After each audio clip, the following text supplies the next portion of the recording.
হরে কৃষ্ণ, রাধে রাধে। আমি গীতার কথায় আপনাদের সুস্বাগতম। আজকে আরেকটি ভিডিওতে গীতার অষ্টাদশ অধ্যায়ের 15 নম্বর শ্লোকটি পাঠ করছি। আপনারাও কিন্তু আমার সঙ্গে অবশ্যই পাঠ করবেন।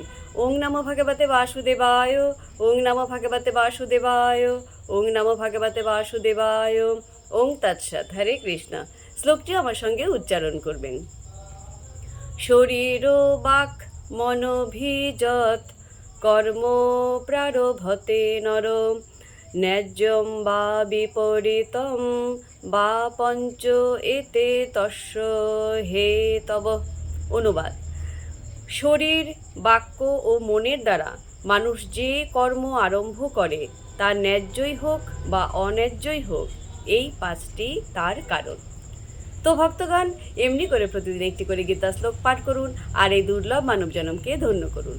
আর আমাকে কমেন্ট করেছেন বিদিশা মুখার্জি, লোপা কর্মকার, ঝর্ণা মান্দান, মেধা মৈত্র, সুশান্ত দাস অধিকারী, সুকান্ত কুমার পণ্ডিত। সবাইকে অসংখ্য ধন্যবাদ আমাকে কমেন্ট করার জন্য।